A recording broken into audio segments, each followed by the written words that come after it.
এবাৰ ৰাইজৰ সন্মুখত কিছু প্ৰতিশ্ৰুতি দিছে অখিল গগৈয়ে। অখিল গগৈয়ে কৈছে যে মই ৰাইজৰ লগত থাকিম, নতশিৰে ৰাইজৰ ওচৰত এইটোৱেই ক'ব বিচাৰিছো যে নিৰ্বাচনত জিকিলেও ৰাইজৰ পৰা কেতিয়াও আঁতৰ নহওঁ। এনেদৰে ৰাইজৰ সন্মুখত প্ৰতিশ্ৰুতি দিলে, পঞ্চায়ত নিৰ্বাচনৰ প্ৰচাৰ চলালে এনেদৰে অখিল গগৈয়ে।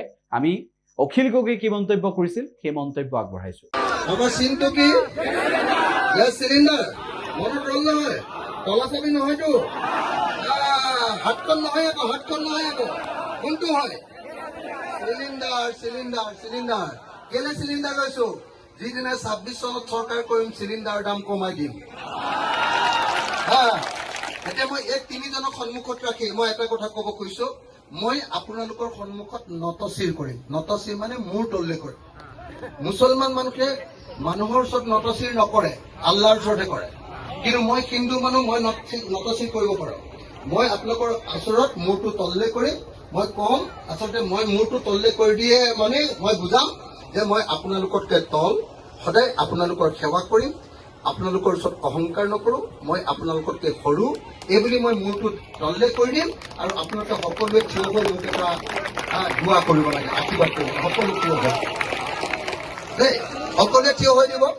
মই আপোনালোকৰ ওচৰত নতশিৰ কৰিম আৰু আপোনালোকে সকলোৱে জোৰকে হাত তালিব দেই, মোক দোৱা কৰিব দেই।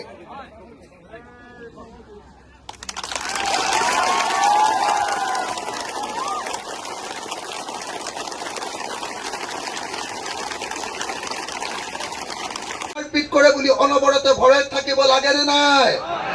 লাগে নে নাই?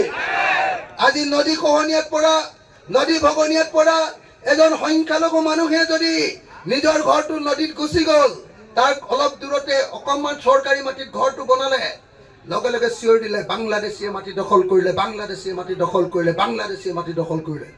হয়নে নহয়?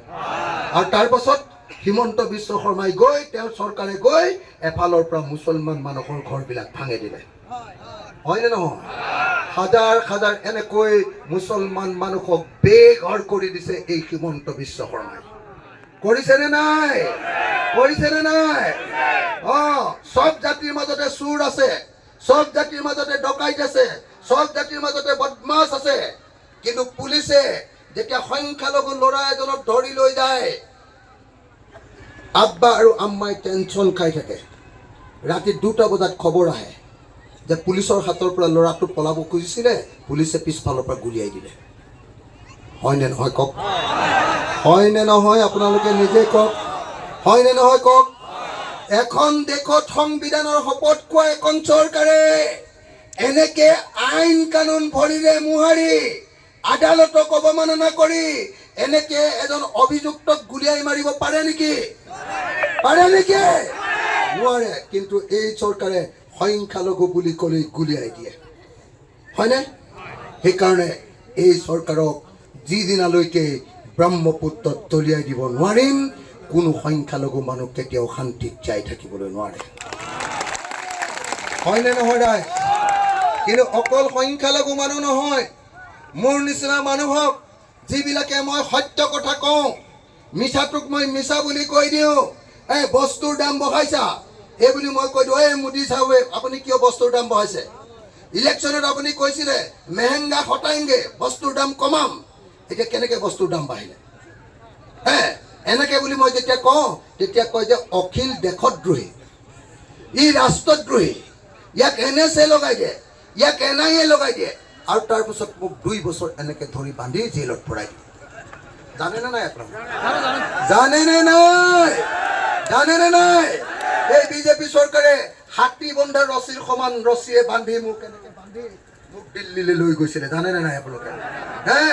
প্ৰথম 3 বছৰ 5 বছৰ শাসন কালত সিহঁতে মোক 3 বছৰ জেলতে ৰাখিছে, 36 বাৰ জেল দিছে।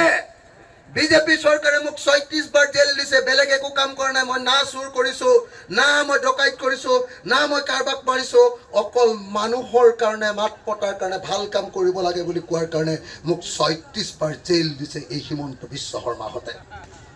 আৰু মই আপোনালোকক কথা দিছো, 2026 চনত এই বিজেপি চৰকাৰক ব্ৰহ্মপুত্ৰত দলিয়াই দিম আৰু যি বিজেপি চৰকাৰে মোক ৩৬ বাৰ জেল দিছিলে সেই হিমন্ত বিশ্ব শৰ্মাক আমি ১০০ বাৰ জেল দিম ১০০ বাৰ